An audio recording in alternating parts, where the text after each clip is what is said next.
game of tag. Has there ever been a time when you were left out of something? How did you feel? Being left out hurts.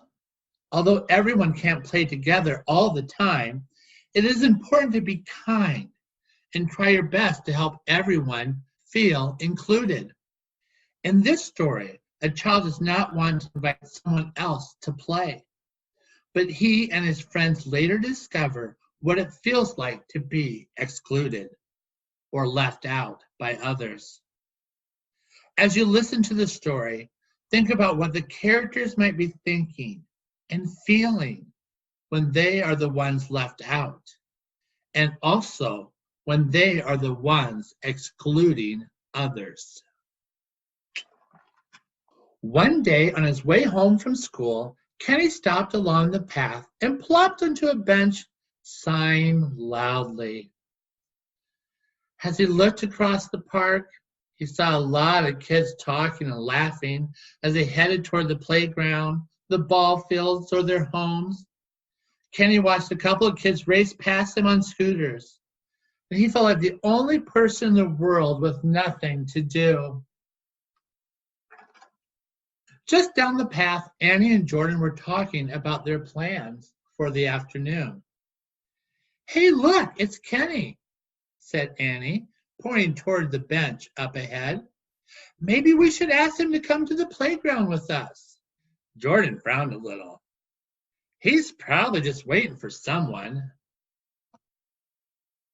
"What if we just ask him?" said Annie, walking more quickly down the path. Jordan stopped and crossed his arms. "I thought it was just going to be us hanging out today. We planned it a week ago." "But Kenny is by himself," said Annie. "What if we all hang out together?" "Oh, all right," agreed Jordan. "I guess we can invite him." Kenny's face lit up when his friends asked him to come to the playground with them. "I was feeling really lonely this afternoon," he explained. "Oh, really?" asked Jordan. "Well, I'm glad we stopped and asked you to come." When the three friends got to the playground, they saw a lot of kids that they didn't know. "Those kids don't go to Harmony Street School," said Jordan.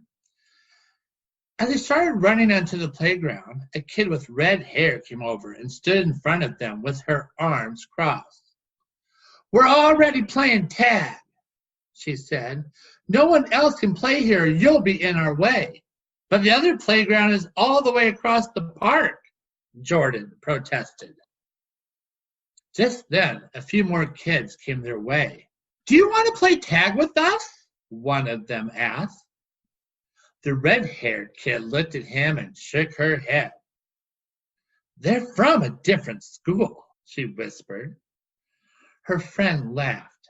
"Oh, it's okay," he said. "It's not like we own the playground. Let's all just play together." So the red-haired kid agreed to let Jordan, Annie, and Kenny join the game of tag. The redhead kid was it. Everyone scattered across the playground, and then she called, "Okay, here I come." The red-haired kid ran after one of her friends, but he made it safely back to home base. Then she ran after another one of her friends, and then she ran after another friend. Annie, Kenny, and Jordan waited for her to try to catch them too, but she didn't even come their way. "Well, this isn't very much fun," grumbled Kenny. Annie ran very close to the red-haired kid, but she still didn't try to catch her. Finally, Annie stopped and looked right at her. "Hey," she said, "you told us that we could play with you, but you're not really letting us play. You aren't even trying to tag us. That's not fair." The kid's cheeks turned as red as her hair. "Yeah, you're right," she admitted. Then the red-haired kid smiled at Annie, Sorry I was leaving you out of the game, she said.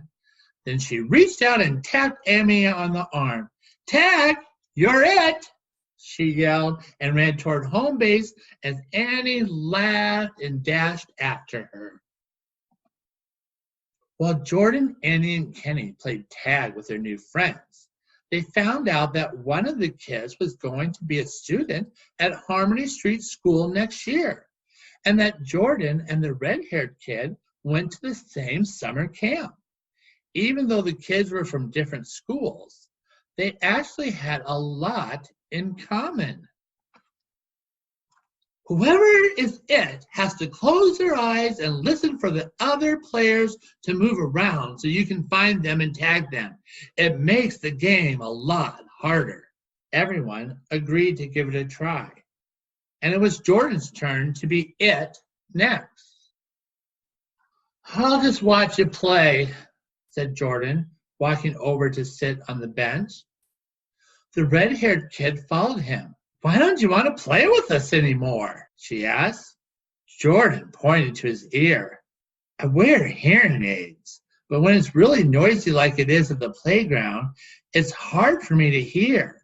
If I close my eyes, I don't think I'll be able to find anyone, so I'll just watch. The red-haired kid grabbed Jordan's hand and pulled him to his feet. What if we thought of another way to make it work? She said.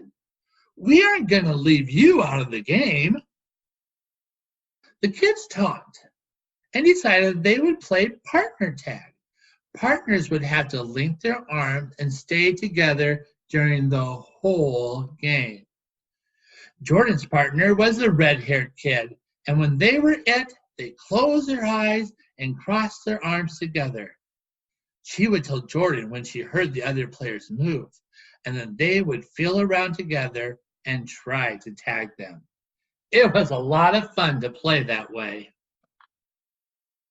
When it was time to go home for dinner, everyone said goodbye to their new friends. Thanks for including us, Annie called as she waved to the other kids. Sure thing, said the red-haired kid. It was a lot more fun including everyone. Your silly smiles bring me laughter. That's how we are together. Side by side, you and I, in all kinds of weather. I feel connected, I feel accepted, I feel like I belong here. Oh, you listen to me, you hear what I say. You tell me that I'm awesome, and I feel special.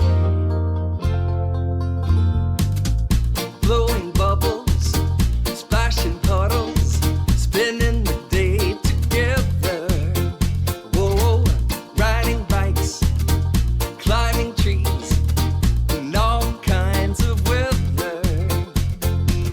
I feel connected, I feel accepted, I feel like I belong here. Whoa, you listen to me, you hear what I say. You tell me that I'm awesome, and I feel special.